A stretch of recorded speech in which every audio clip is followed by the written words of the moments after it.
So this is my first official review video, and just a few logistics of how I think I want to do these videos, which will get better with time. Um, as I said in my introductory video, when it comes to reality show reviews, I don't plan to review a show in its entirety, because that's just, at least for now, that's just a bit too much for me. I really don't have all that kind of time.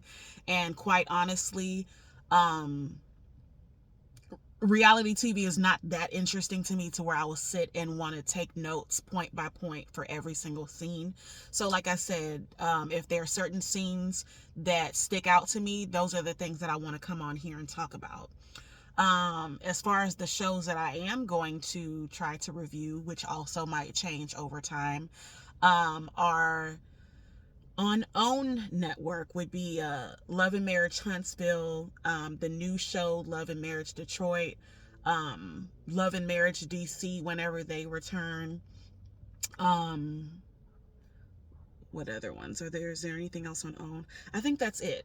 And then on Bravo, the Real Housewives of Atlanta, which is a staple, and Real Housewives of Potomac. I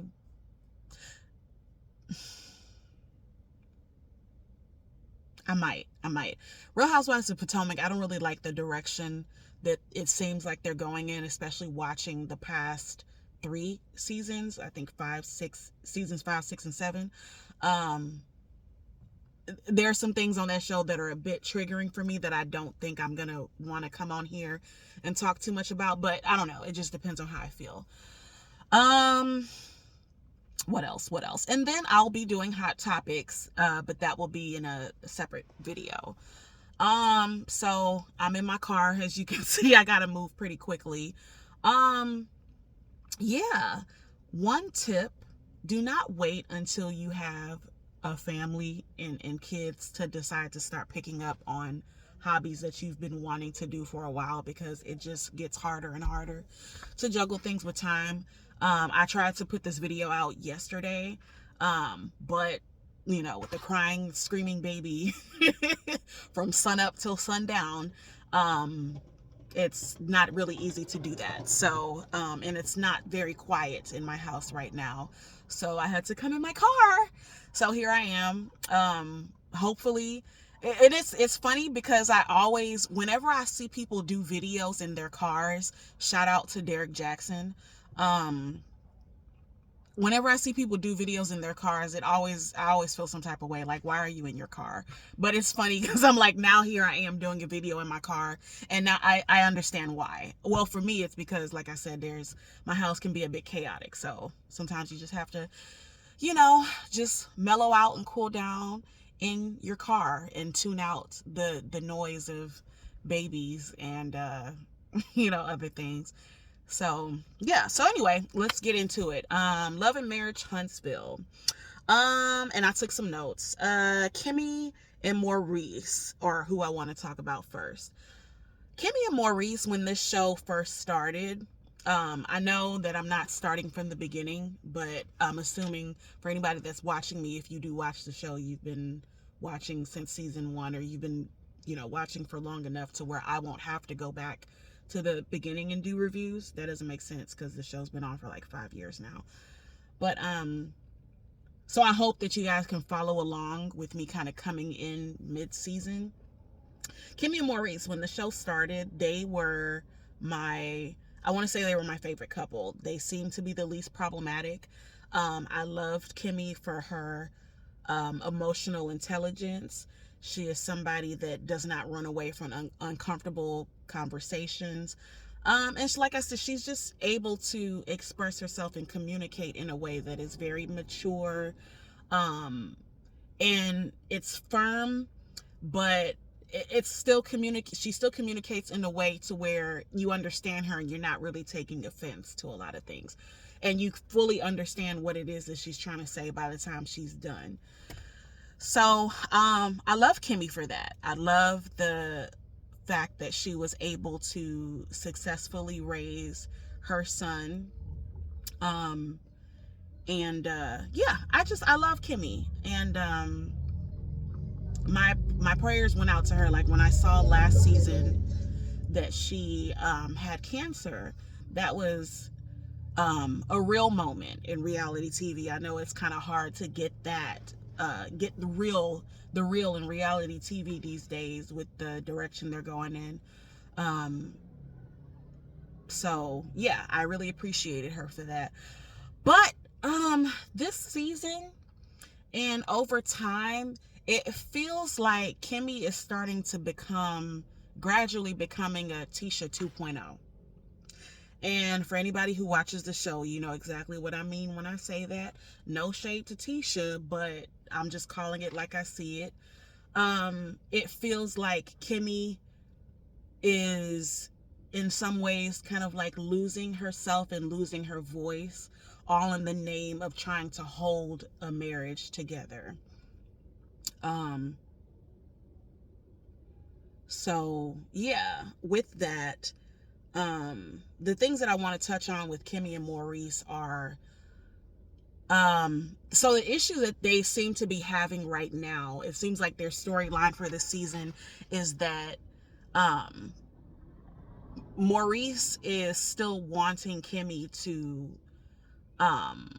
be 100% the way that she was before we found out that she had cancer.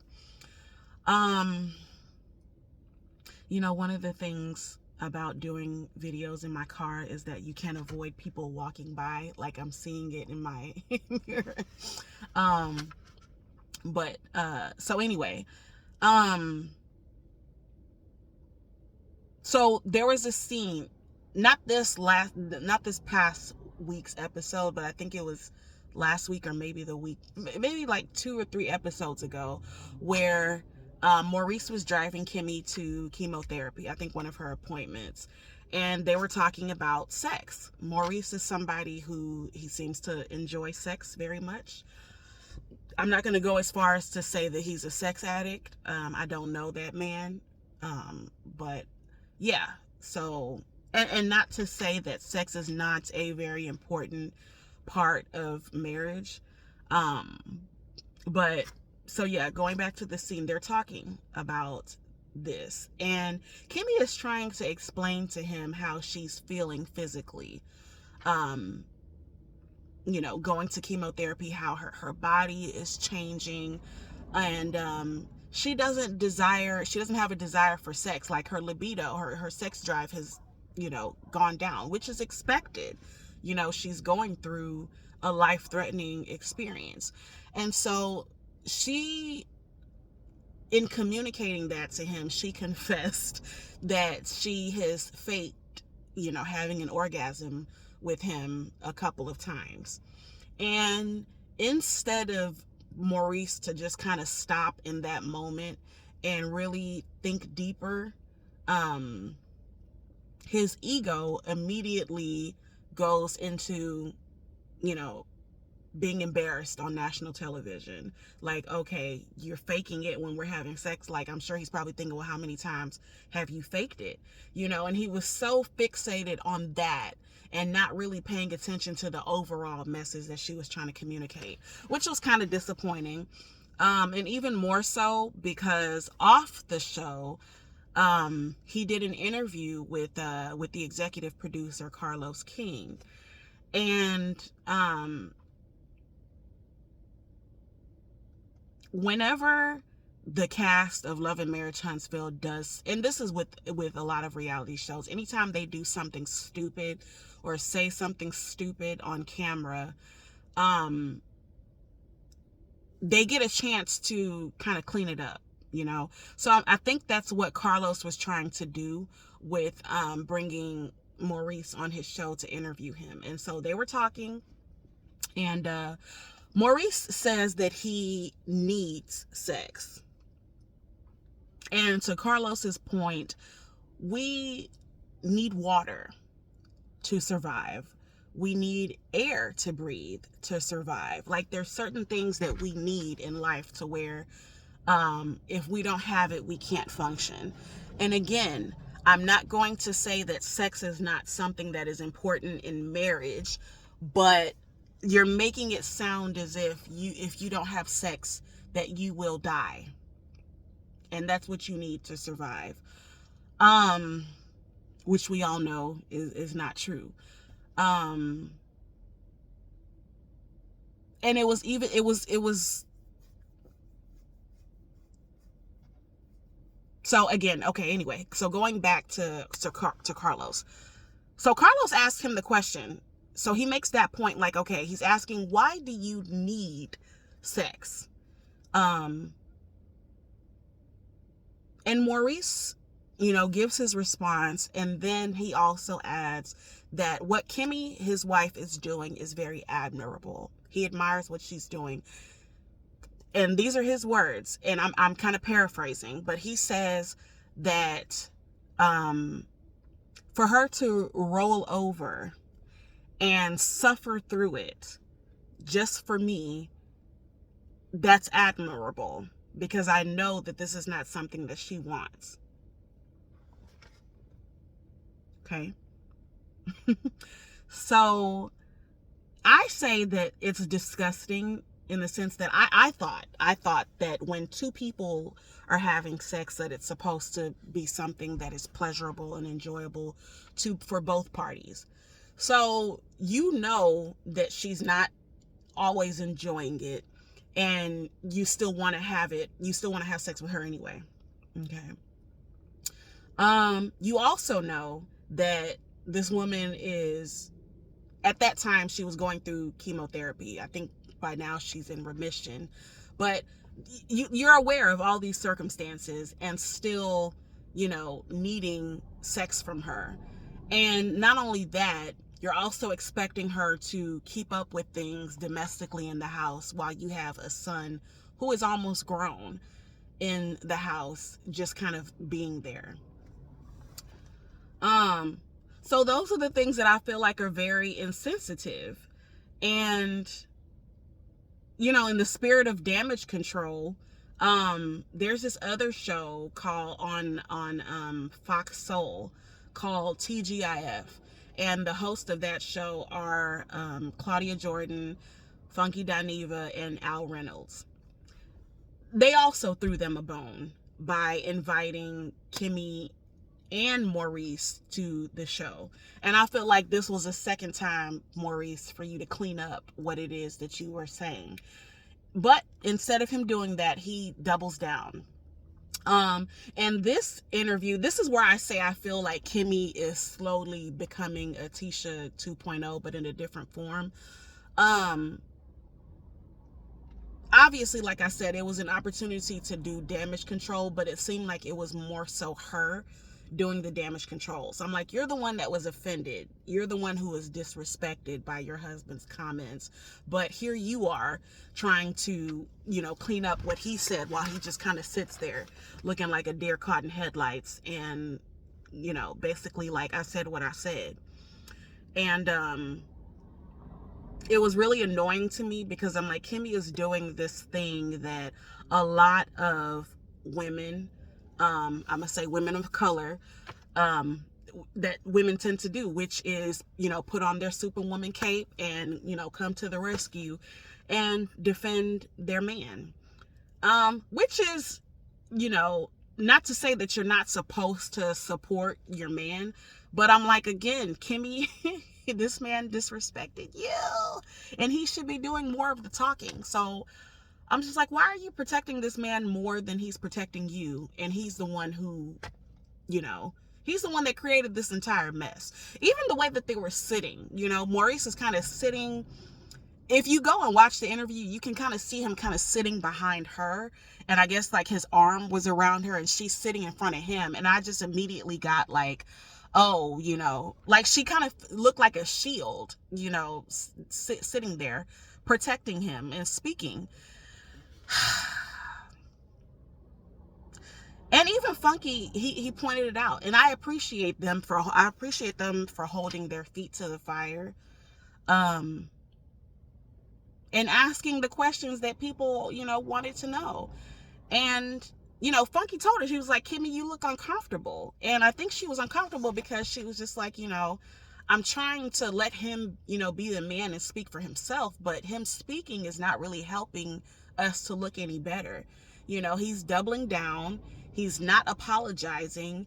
And he even says, like, if my wife doesn't have an issue with it, then, and again, everything that I'm saying, I'm paraphrasing.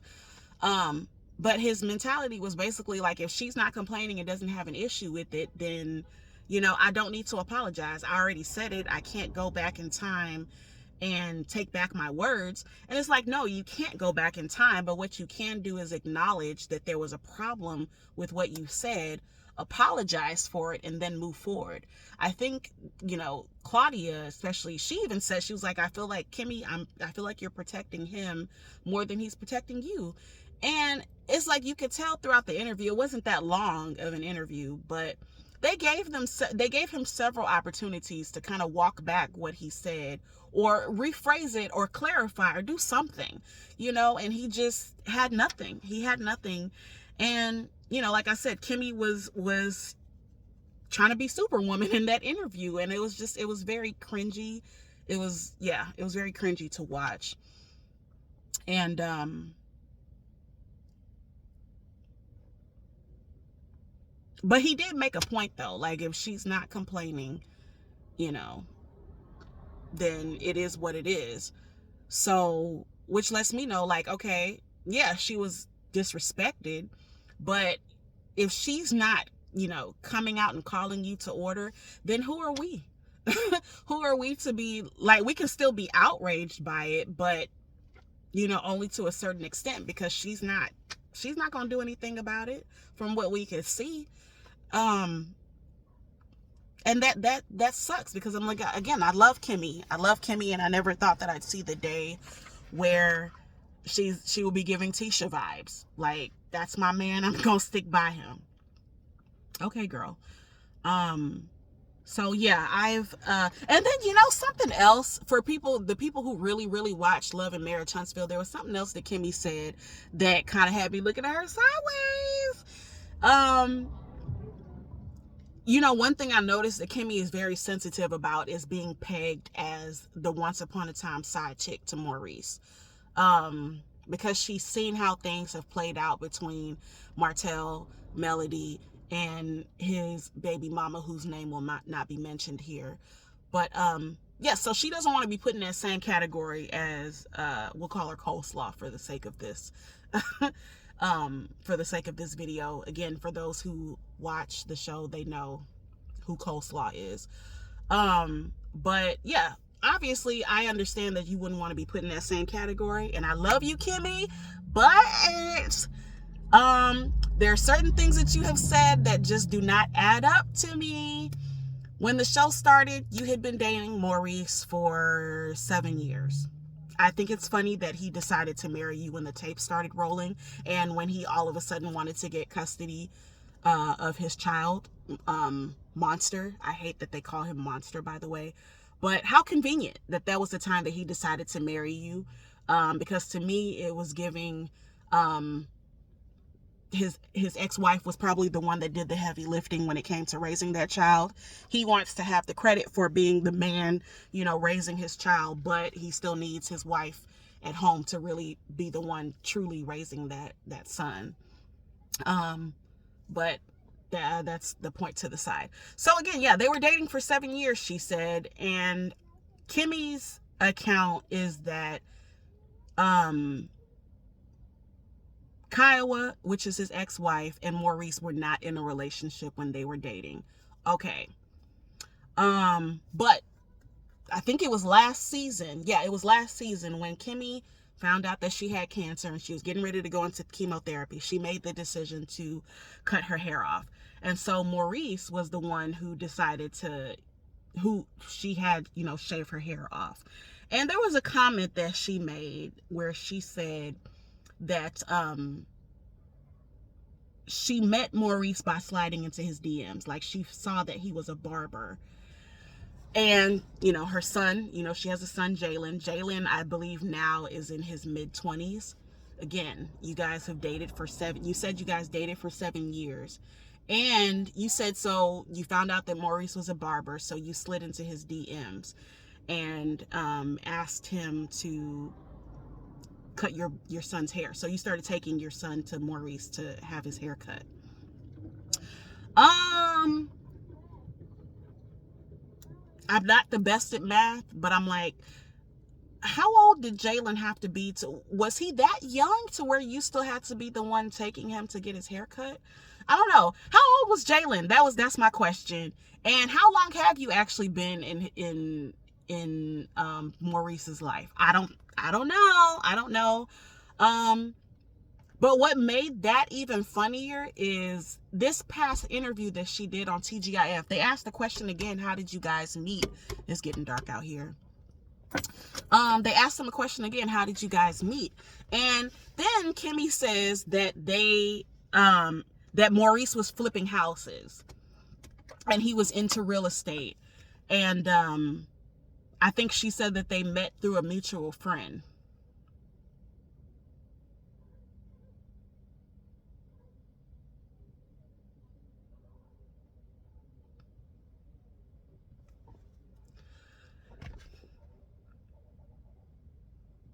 I thought you said that you met him by sliding into his DMs because he was a barber. And now you're saying that you met him because he was flipping houses and you guys met through a mutual friend. I love you, Kimmi. I love you, Kimmi, but something in the milk ain't clean. But I'm gonna leave that there. I'm gonna leave that there. I've talked enough about them.